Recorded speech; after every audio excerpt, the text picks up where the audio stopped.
Biker Adventure YouTube channel, magandang hapon sa inyong lahat mga kababayan, mga kabikers, magandang hapon. Mayroon lang akong opinion patungkol ito sa nakikita akong post ni Representative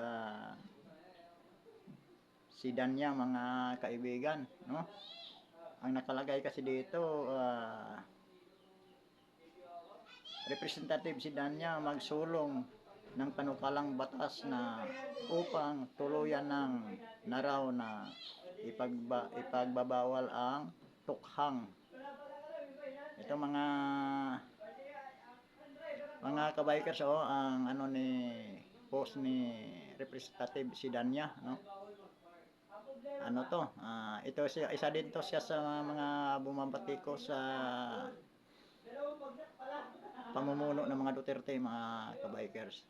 Isa din to siya sa nagsulong sa impeachment laban kay BP Sara Duterte. So itong mga ano na to mga kabikers, itong mga makakaliwang ano na to, no? Ito sila yung mga protector ng mga team NPA nga dito sa ating gobyerno nakapasok, mga kabikers. Sa dami ng problema sa bayan nga dapat pagtuunan ng pansin, ang gusto pa talaga niyang protektahan ay ang mga adik, no? Yung tukhang sa panahon pa naman to ni President Rodrigo Roa Duterte, itong tukhang na to, malaki ang epekto din dito. Hindi naman ibig sabihin sa tukhang pinapatay ang mga adik, di ba? Kaya nga tukhang ang ibig sabihin ng tukhang, tukhangyo, ibig sabihin katok, pakiusapan ang mga drug user o kaya drug poser nga itigil ang kanilang ginagawa, no? Depende na 'yon sa sa pulis nga makipag-usap sa kanila, di ba? Depende sa paliwanag sa pulis, pero hindi ibig sabihin pagkatukhang ka babarilin ka agad. Hindi naman ganoon Ang problema lang, ginagawaan lang ng kulay ng mga makakaliwang grupo at saka yung mga nasagasaan talaga sa war on drugs ni President Rodrigo Roa Duterte, mga kababayan.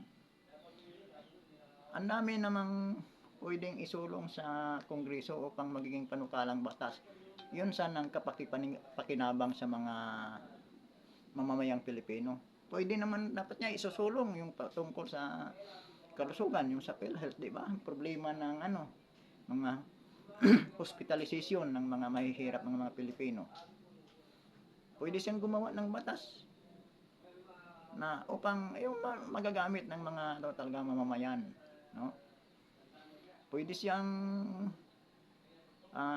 gumawa ng isusulong niya, mas maganda pa, magsusulong siya ng batas upang maprotektahan ang kaban ng bayan mula sa pagwawalda sa mga government official, o kaya magsusulong siya ng batas na patungkol sa transparency, mga kababayan, nga lahat ng mga government official, lalong-lalo na congressman, magbukas ng kanilang libro, di ba? Mas kahanga-hanga pa siya kung yan ang gagawin niya, nga lahat ng mga congressman, senador, mayor o ano pa, mag-open book, buksan kanilang mga libro upang transparency, makikita ng taong bayan kung paano na ginagamit ang kanilang mga budget. Anak ng butiki, tukhang pa ang gusto niyang ipatigil. Bakit may tukhang pa ba ngayon sa panahon ni Marcos? Di, wala na, diba?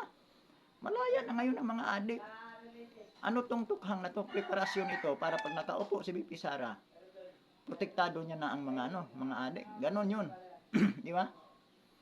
Kasi alam din naman nila, nakikita din naman nila na malakas pa rin si BP Sara para sa 2028 presidential election, mga kababayan, diba? Yun ang masaklap. Napakarami gusto dapat gagawin para kapakipakinabang sa mga mamamayang Pilipino. Ito pa talagang tukhang ang naisip niya, no? Unang-unang, may tukhang pa ba ngayon, mga kaibigan? Di ba? Wala namang tukhang na ngayon, di ba? At saka ang tukhang, malaki rin ang noon, ang naitutulong sa ating mga kapatid nga medyo nalihis ng landas. Yung iba naman nagbagong buhay, nakikinig sa tukhang, sa pakiusap ng mga pulis nga magbagong buhay, no? Talikuran na ang hindi magandang bisyo sa paggamit ng droga. Yung iba nagbago, yung iba naman nagmamatigas. Pero bakit mayroon bang natukhang na pinatay, binaril sa pulis nung kinakatok sa bahay? Di ba? Ito lang sila. At saka ito, nagamit niya mga kababayan, ito, tingnan natin. Hawak-hawak pa rin niya sa kanyang propaganda ang ano, yun, oh, yung litrato yan ni Kian de los Santos. O Santos ba yung Kian de los Santos? Yung napatay ng mga pulis. Oh. Itong si Kian de los Santos, solve na ang kaso nito, pero patuloy itong ginagamit ng mga makakaliwang grupo upang sirain ang dating former President Duterte, ang pangalan ni Duterte. Ito ang ginagamit ng black propaganda. Parang isingit lang ang EGK, na sila lang ang nakakaalam. Itong paggamit nila sa litrato ni Kian de los Santos, walang pahintulot sa mga magulang ito. Nagsalita ng magulang ni de los Santos to, ang papa at mama ni de los Santos, nakiusap na huwag niyong gamitin ang pangalan ng anak ko para sa personal ninyong personal interest ninyo, para sa inyong black propaganda, para sa inyong political agenda. Nakiusap na, nagsabi na yung mga magulang ni Kian dito, sabi niya, nagpasalamat na kami ni Presidente Duterte kasi binigyan niya ng aksyon ang problemang ito. Sa katunayan yan, ang mga pulis nga sangkot dyan, tanggal na sa serbisyo, nakulong pa. Pero hanggang ngayon, ginagamit pa to ng mga makakaliwang grupo upang siraan si PRRD.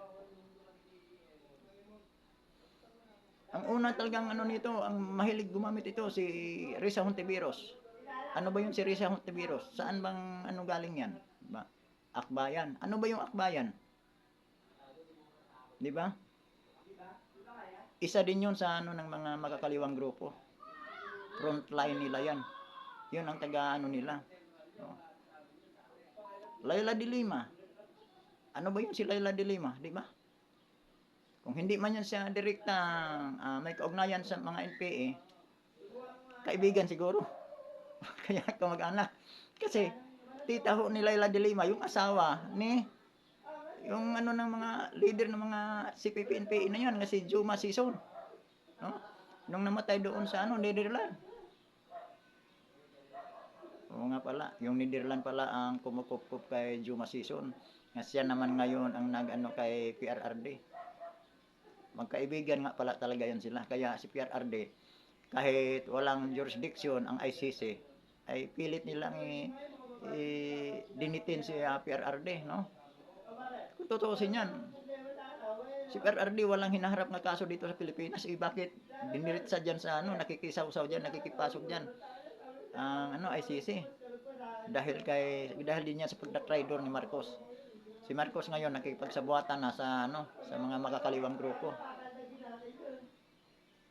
Ito, balik tayo dito mga kababayan, no?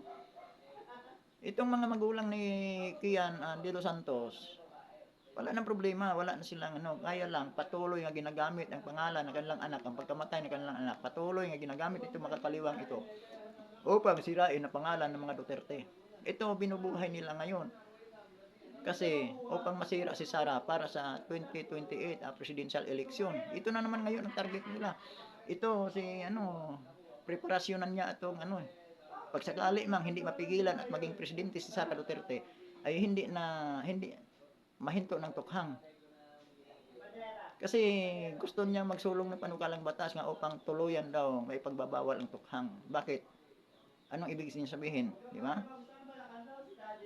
Ang tinutukhang, sino ba yung tinutukhang mga kababayan? Mga adik, di ba? Di naman tinutukhang tricycle driver, di naman tinutukhang ang driver, mga jeepney driver. Hindi tinutukhang ang mga bus driver. Lalong hindi tinutukhang ang mga security guard.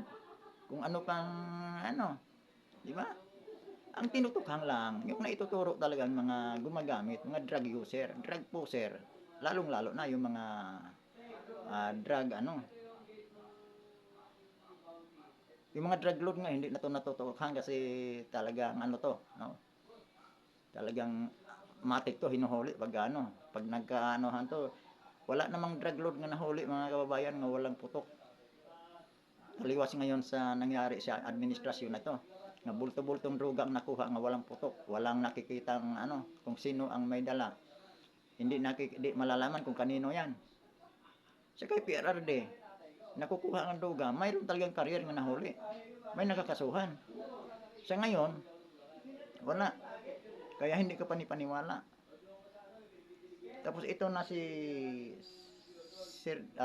Danya, no? Representative si Danya, wala nang nagawa para sa inang bayan. Protektahan, gusto pa niya ngayon, protektahan ang mga drug user. Bakit? Ang negosyo ba niya ay droga? Pag mayroon bang tukhang, hihina yung negosyo niya, kita niya. Ganon siguro, di ba? Kaya gusto niya protektahan upang yung kita nila tuloy-tuloy. Parang ganon kasi, bakit gusto niyang ipagbawal ang tukhang? Di ba? Bakit ayaw na lang isulong sa kongreso nga magbukas sila ng kanilang mga libro, magpakita sila ng resibo sa kanilang ginagastos. Yaman lang naman nga hinahabol nila si BP Sara sa confidential fund at ini-issue nilang transparency daw. O, di ba? Karapatan ng taong bayan nga malalaman kung paano ginastos ang pera ng bayan. Bakit si BP Sara lang? Bakit ito sila? Mas malaki pa ang budget ng mga buayang congressman na to kaysa vice president. O, di ba? Yung sa flood control project na yan, at balik-balikan natin, di ba napakalaki ang ano niyan? Napakalaking korupsyon ang nangyayari diyan sa flood control. Ngayon naglalabasan na yung mga patungkol sa flood control. O, bakit hindi yan ang naisip niya? Parang sisikat siya. Bakit yung tukhang pa? Gusto niya protektahan, gusto niya pagbawal ang tukhang. Bakit? Nawalaan siya ng kita nung pagkapanahonan ng tukhang. Ganun lang, ayun lang mga kababayan, at maraming salamat sa mga tumatangkilik dito sa napakaliit kong YouTube channel, at maraming salamat din sa mga aking mga subscriber. Nadagdagan ng huli itong nakaraang upload ko mga kabikers. Nagkaroon ako ng huling nadagdagan ng 5 subscriber. Maraming salamat sa mga nag-subscribe dito sa aking munting YouTube channel. At saka kaibigan, baka pwede mag-subscribe ka na rin. Pag hindi ka pa nakapag-subscribe, alam ko hindi ka pa nakasubscribe, baka pwede pagkaibigan paki-subscribe na rin ito sa aking munting YouTube channel. At maraming salamat sa inyong lahat at magandang hapon mga kababayan.